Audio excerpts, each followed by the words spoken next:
Hi friends, welcome to எல்லோரைஸ் cooking channel. நம்ம இன்றைக்கி என்ன பார்க்க போகிறோன்னா, ஒரு சிம்பிளான அதே சமயம் மெடிசினல் வேல்யூ அதிகம் இருக்கிற கோவக்காய் பொரியல் தான். வாங்க எப்படி செய்யுதுன்னு பார்க்கலாம்.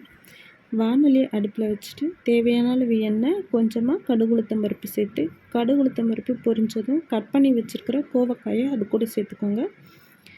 கோவக்காயை நீங்கள் எந்த ஷேப்பில் வேணாலும் கட் பண்ணிக்கோங்க, அது உங்களோட விஷ். நான் நீளமாக கட் பண்ணியிருக்கேன். இப்போ பார்த்திங்கன்னா அது எண்ணெயில் நல்லா வதங்குற அளவுக்கு பொறுமையாக அப்படியே பரட்டி விடுங்க. அடுப்பை ஸ்லோ ஃப்ளேமில் வச்சு ஒரு 10 நிமிஷம் அப்படியே விட்டுருங்க. இந்த ஸ்டேஜில் கோவக்காய்க்கு தேவையான உப்பு சேர்த்துக்கோங்க. அது கூடவே கொஞ்சமாக மஞ்சள் பொடியை சேர்த்துக்கோங்க. சேர்த்து கோவக்காய் கூட மிக்ஸ் ஆகிற அளவுக்கு பொறுமையாக பரட்டி விட்டுருங்க. இப்போ பார்த்திங்கன்னா கோவக்காய் பர்ஃபெக்டாக வெந்து வந்தாச்சுங்க. அதை பொறுமையாக கிளறி விட்டுட்டு இப்போ கோவக்காய்க்கு தேவையான மிளகாய் பொடியை சேர்த்துக்கோங்க. உங்களுக்கு காரம் எக்ஸ்ட்ரா வேணும்னா நீங்கள் காரம் சேர்த்துக்கலாம், இல்லைன்னா கம்மியான அளவுக்கு மிளகாய் பொடி சேர்த்து அந்த மிளகாய் பொடியோட ஸ்மெல் போகிற அளவுக்கு பொறுமையாக கிண்டி விடுங்க.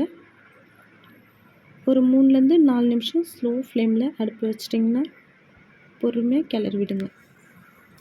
இப்போது இறக்குற ஸ்டேஜில் 1 ஸ்பூன் கடலைப்பருப்பு, 1 ஸ்பூன் வேர்க்கடலை மிதமான சூட்டில் வச்சு வறுத்து அதை ஒன்றும் பாதியமாக அரைச்சி இறக்குற டைமில் சேர்த்துக்கோங்க. இது கோவக்காய்க்கு ஒரு நல்ல டேஸ்ட் கொடுக்குங்க.